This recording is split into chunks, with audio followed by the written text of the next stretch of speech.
নমস্কার বন্ধুরা, from Digha daily আমি কৌশিক আপনাদের কাছে নিয়ে এসেছি দীঘা জাহাজবাড়ি থেকে ওল্ড দীঘা পায়ে পা মিলিয়ে হেঁটে কিভাবে যাবেন, কতটা দূরত্ব, সময় কতক্ষণ লাগবে, সব ঘাটে স্নানের উপযুক্ত কিনা এবং পথের সব তথ্য আপনি এই ভিডিওটিতে পাবেন।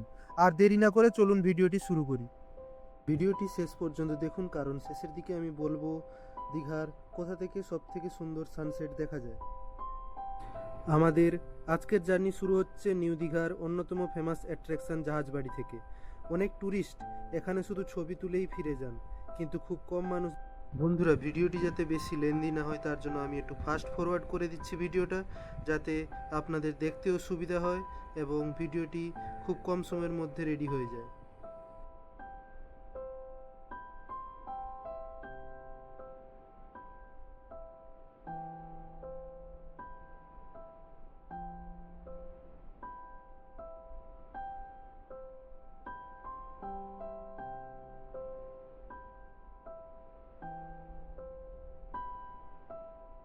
জানেন, এই রাস্তা দিয়েই সমুদ্রের একদম পাশ দিয়ে হেঁটে ওল্ড দীঘা যাওয়া যায়।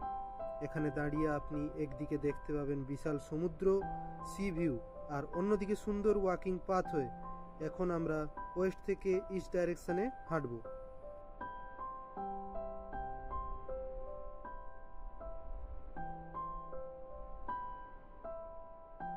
তো শুরু করা যাক সমুদ্রের বিচ দিয়ে হাঁটা ওল্ড দীঘার দিকে। তো আমাদের প্রথম ঘাট পড়বে, যেটি খনিকা মার্কেট নামে পরিচিত। আপনারা দীঘা থেকে যে দীঘার সবুজের হাট মার্কেট আছে, ওই দিক দিয়ে সোজা এলে এই ঘাটে উঠবেন। এটি হচ্ছে খনিকা মার্কেট ঘাট। আপনারা যেটা দেখছেন এখন, যে ঘাটটা দেখতে পাচ্ছেন, এখানে অনেক জনসমাগম ঘটেছে। খনিকা মার্কেটের ঘাট পেরিয়ে এসে আমরা যাচ্ছি এখন স্টেশন ঘাটের দিকে।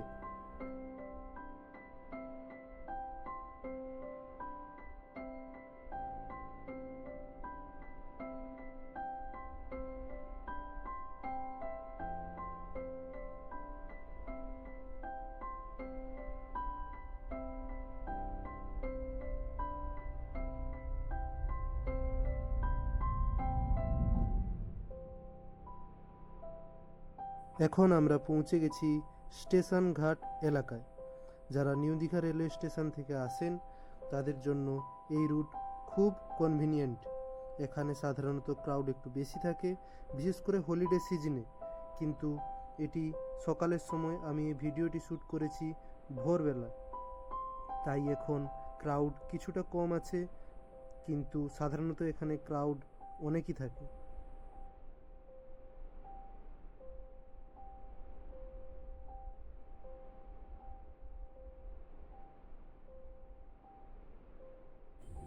সো চলুন বন্ধুরা, এবার এগোনো যাক আমাদের নেক্সট ঘাটের দিকে।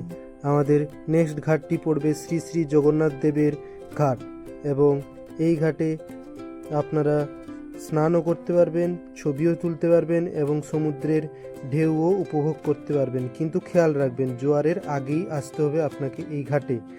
জোয়ার হয়ে গেলে এই ঘাট স্নানের একদম উপযুক্ত নয়।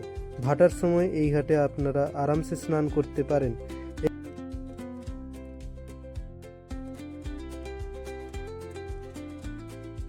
এবার আমরা পৌঁছে গেলাম বিখ্যাত জগন্নাথ ঘাটে।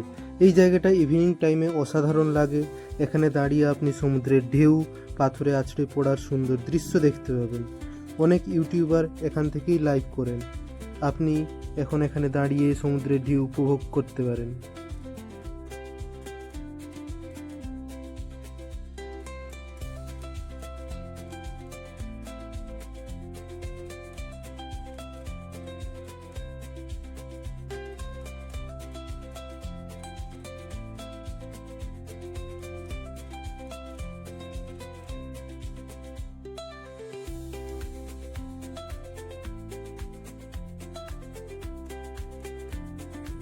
এখন আমাদের সামনে পড়ছে হসপিটাল ঘাট। এই অংশে রাস্তায় তুলনামূলক একটু শান্ত, এখানে পর্যটকদের ভিড় থাকে না। আপনারা যদি ফ্যামিলি নিয়ে আসতে চান তা এটা একদম সঠিক জায়গা। ওরা এই সাইডে একটু আরামে বসে সমুদ্র এনজয় করতে পারবেন, এবং সমুদ্রের ঠিক উল্টো পাশেই যে রাস্তাটা গেছে, এই রাস্তায় গেলে আপনারা দীঘা হাসপাতাল পাবেন।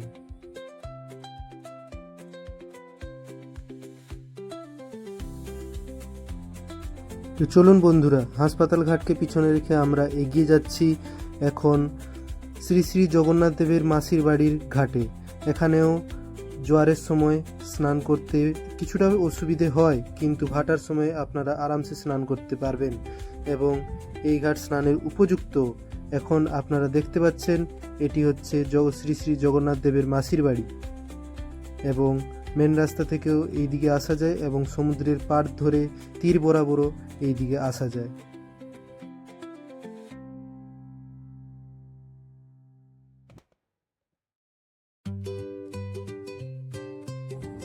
দীঘার এই জায়গাটা অনেকের কাছেই ইমোশনাল এবং রিলিজিয়াস অ্যাট্রাকশন। বিশেষ করে রথযাত্রার সময় এখানে প্রচুর ভিড় হয়। আপনি চাইলে এখানে কিছুক্ষণ দাঁড়িয়ে দর্শনও করতে পারেন।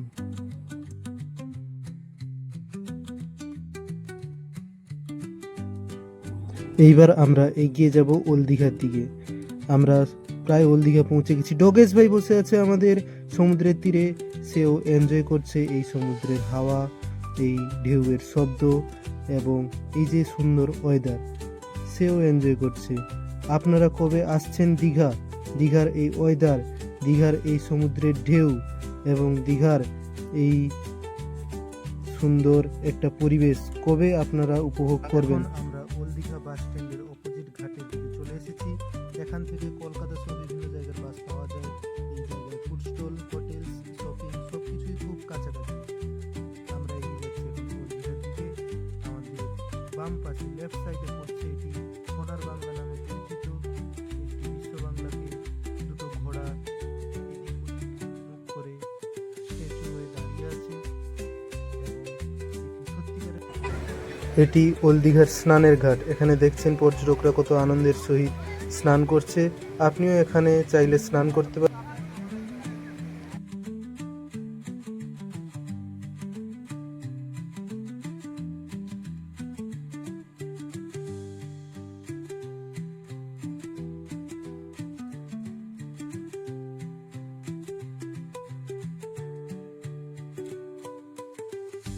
এখন আমরা পৌঁছে গেছি বিশ্ব বাংলা ঘাট এলাকায়। আপনারা আপনাদের বাচ্চাদের বাইক কিংবা কারে বসিয়ে ওদের আনন্দ উপভোগ করতে দিতে পারেন। ওরা ভীষণ খুশি হয় বাচ্চারা। আমরা এগিয়ে যাব বিশ্ব বাংলা গেটের দিকে। রাতে লাইটিংয়ের জন্য এই জায়গাটি আরও সুন্দর লাগে। টুরিস্টরা এখানে দাঁড়িয়ে অনেক ছবি তোলেন। সি ভিউ আর ক্লিন ওয়াকিং রোড দুটো মিলিয়ে জায়গাটা বেশ অ্যাট্রাক্টিভ হয়ে ওঠে। আই লাভ দীঘা এখানে দাঁড়িয়ে আপনি ছবি তুলতে পারবেন এবং এইখানে ওল্ড দীঘায় এই যে বসার মতো সুন্দর সুন্দর জায়গা করেছে, এখানে দাঁড়িয়ে আপনি কখন সময় সন্ধ্যাটা কাটিয়ে দিবেন তা বুঝতে পারবেন না। খুব তাড়াতাড়ি এখানে সন্ধ্যা নেমে আসে আপনার চোখের নিমেষেই।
এই জায়গাটি সিয়কঘলা নামে পরিচিত। রাতের সময় এই জায়গাটি লাইটের আলোয় জমজমাট হয়ে ওঠে। আপনারা সন্ধ্যার সময় এই জায়গাটি আরও ভালোভাবে উপভোগ করতে পারবেন। আমরা এখন এগিয়ে যাব ব্যারিস্টার কলোনির দিকে।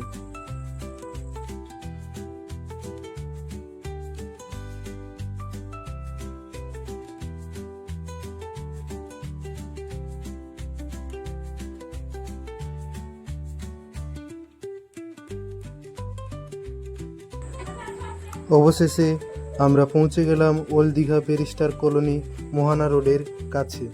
জাহাজবাড়ি থেকে এখানে পৌঁছাতে সাধারণত 30 থেকে 45 মিনিট সময় লাগে। তবে যদি আপনি ভিডিও করেন, ছবি তোলেন বা মাঝে মধ্যে বসেন তাহলে আরও বেশি সময় লাগতে পারে। কিন্তু বিশ্বাস করুন, পুরো জার্নিটাই অসাধারণ, আপনি বুঝতেই পারবেন না। তো বন্ধুরা, নিউ দীঘা থেকে ওল্ড দীঘা পর্যন্ত এই পুরো ওয়াকিং গাইড আপনাদের কেমন লাগলো অবশ্যই কমেন্টে জানাবেন। আপনি যদি প্রথমবার দীঘায় আসেন তাহলে এই রুট একবার অবশ্যই ট্রাই করবেন।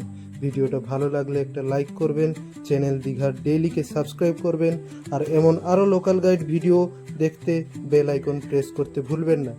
আমি আবারও ফিরবো দীঘার নতুন ভিডিও নিয়ে।